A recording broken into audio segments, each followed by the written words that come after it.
नमस्कार प्यारे साथियों, मैं आपका साथी मनदीप कुमार एक बार फिर से स्वागत करता हूं आप सभी का आपके अपने यूट्यूब चैनल पर, जिसका नाम है MD2 रीडर पब्लिकेशन। तो दोस्तों, आज की इस वीडियो में बात करेंगे HSSC द्वारा सरकारी नौकरियों में जो युवाओं के साथ खेल खेला जाता है उसको लेकर। इसे देखिए दोस्तों, गलती हम नहीं कह सकते कि HSSC से गलती होगी। गलतियाँ होती हैं कि एक बार होगी, दो बार होगी, लेकिन बार बार उसी गलती को दोहराना वो गुनाह कहलाता है।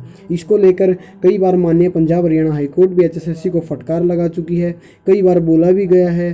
ठीक है, आज की इस वीडियो में जो एविडेंस और प्रूफ मेरे पास हैं, आए हैं या किसी कैंडिडेट ने भेजे हैं, जो एविडेंस हाथ लगे, उससे जो है बिल्कुल मैं पूरी तरीके से निराश हो गया था। लेकिन मैंने सोचा ये खबर आग तक पहुंचाना अति आवश्यक। हालांकि बहुत से साथी इसके बारे में जानते भी हैं, लेकिन मैं यही कहूँगा सभी भाई एकजुट होकर इस मामले को थोड़ा सा प्रकाश में डालें, ताकि आगे हमारे साथ ये घटना ना घटे।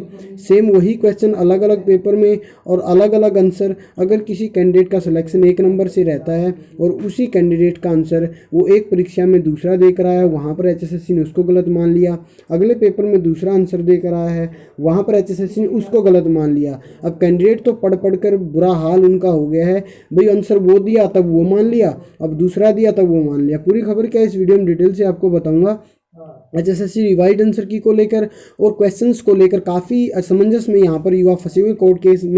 कोर्ट में केसेस भी चल रहा है, लगभग हर भर्ती को लेकर केस चल रहा है। किसी पर्टिकुलर भर्ती की मैं बात नहीं कर रहा हूँ, हर भर्ती को लेकर कोर्ट में केसेस चल रहे हैं, रिवाइज आंसर की को लेकर और HSSC आंसर को लेकर। 2015 की जो क्लर्क की भर्ती 10/2015 उसका आज तक केस चल रहा है क्वेश्चन के आंसर को लेकर। ठीक है, वही हरियाणा पुलिस में भी काफ़ी जो भर्तियों काफ़ी बार केस चला क्वेश्चंस को लेकर।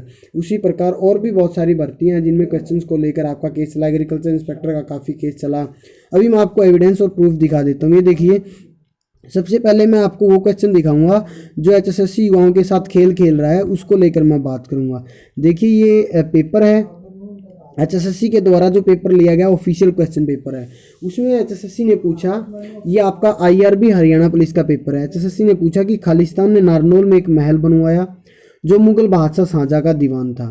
तो इसमें एक ऑप्शन दिया बीरबल, एक ऑप्शन दिया राय मुकुंदास का छत्ता या राय मुकुंदास, सी ऑप्शन दिया राय माधवदास और डी ऑप्शन दिया उक्त में से कोई नहीं। तो दोस्तों, जब आंसर की आती है तो HSSC ने इसका जो आंसर माना है वो माना है राय माधवदास। अब HSSC ने इसका आंसर क्या मान लिया? राय माधवदास। चलो ठीक है भाई, इन्होंने क्या मांगे कैंडिडेट से? ऑब्जेक्शन मांगे। कैंडिडेट ने ऑब्जेक्शन दिए, लेकिन भर्ती का रिजल्ट आया, फिजिकल हुए, फाइनल लिस्ट लगी, लेकिन रिवाइज आंसर की इसमें नहीं डालेगी। जब रिवाइज आंसर की आई तो इस क्वेश्चन का आंसर HSSC ने फिर भी नहीं बदला। चलो कोई नहीं भाई, जब कैंडिडेट है जो तैयारी करता है इन चीज़ों को बारीकी से देखता है, तो उन्होंने सोचा चलो भाई अगली बार क्वेश्चन आएगा तो हम राय माधवदास का जो यहाँ पर आंसर दे देंगे। लेकिन जब कैंडिडेट इसमें डीप में जाता है तो आप यहाँ पर देखेंगे ये राय मुकुंद दास का छत्ता है। यहाँ पर मैंने इसको अंडरलाइन भी किया हुआ। यहाँ पर आप देख सकते हैं कि यह विशाल महल महाराजा शाहजहां के शासनकाल के तहत नारनौल के दीवान छत्ता राय बाल मुकुंदास ने बनवाया था। ठीक है, तो यहाँ पर जो आप जब इस राय मुकुंदास के छत्ते में जाएंगे, वहाँ विजिट करेंगे, घूमने जाएंगे, तो वहाँ पर बाहर ये चीज़ लिखी हुई है, कोर्ट में ये चीज़ें सबमिट की गई हैं। इसके अलावा चलो HSSC इनको भी नहीं मानती। अब ये नेट का है जी आपका प्रूफ, बीरबल का छत्ता, नारनौल डिस्ट्रिक्ट में अंतर्गत, जिसे आप राय मुकुंदास का छत्ता भी कहते हैं। ठीक है, उसके बाद सेम क्वेश्चन HSSC ने दूसरे क्वेश्चन में पेपर में पूछा, मुगल बादशाह शाहजहां के दीवान खालिस्तान ने नारनौल में एक महल बनवाया, किसने बनवाया? अब यहाँ पर HSSC ने राय मुकुंदास का छत्ता यहाँ पर सी ऑप्शन माना। ये जो आपका क्वेश्चन है ये JEE के पेपर में आया है। अब जो भाई अगर हरियाणा पुलिस का पेपर दे के आया होगा, वहाँ उन्होंने राय इसको मान लिया राय माधवदास का छत्ता, यहाँ पर आंसर दे रहे राय मुकुंदास का छत्ता। तो HSSC चाहती क्या है, इसके आंसर हैं क्या?